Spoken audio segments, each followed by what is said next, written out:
الفضل YouTube channel میں آپ کا استقبال ہے۔ اس چینل پر روزانہ قرآن پاک کی ایک آیت تلاوت سماعت ترجمہ اور مختصر تشریح پیش کی جا رہی ہے۔ ویڈیو اپلوڈ ہونے پر نوٹیفیکیشن پانے کے لیے اس چینل کو سبسکرائب کریں اور بیل آئیکن ضرور دبائیں۔ السلام علیکم ورحمۃ اللہ وبرکاتہ۔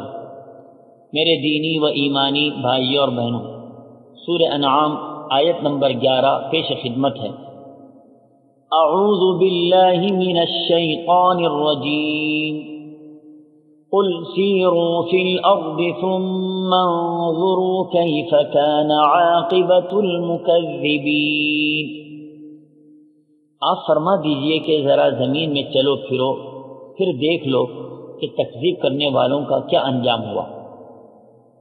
حضرات، دنیا کے ہر انسانوں کو چاہیے کہ پچھلی تباہ شدہ قوموں کے حالات پڑھیں اور ان سے عبرت و نصیحت حاصل کرنے کی کوشش کریں۔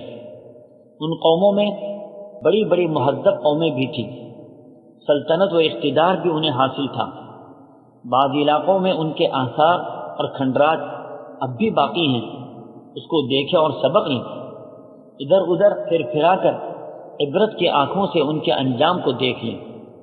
جن لوگوں نے تم سے پہلے رسولوں کے ساتھ بدسلوکی کی، ان کی باتوں کو نہ مانا، ان پر بھکتیاں کسی، ان کے ساتھ ناروا سلوک کیا، دنیا میں بھی وہ خراب و خستہ ہوئے اور آخرت کی مار بھی باقی ہے۔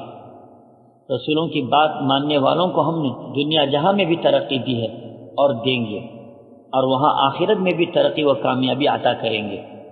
دنیا کی سیاحت کرنے کے بعد پتہ چلے گا کہ گزری ہوئی قوموں کے آثار قدیمہ اور ان کے تاریخی افسانے شہادت دیں گے کہ صداقت و حقیقت سے منہ موڑنے اور باطل پرستی پر اصرار کرنے کی بدولت کس طرح یہ قومیں عبرتناک انجام سے دوچار ہوئی۔ آنکھیں اس کا مشاہدہ کر سکتی ہیں، آج دنیا میں اس کے اثرات موجود ہیں۔ اللہ ہم سب کی حفاظت فرمائے اور دین پر استقامت نصیب فرمائے۔ آمین۔ وآخر دعوانا ان الحمد للہ رب العالمین۔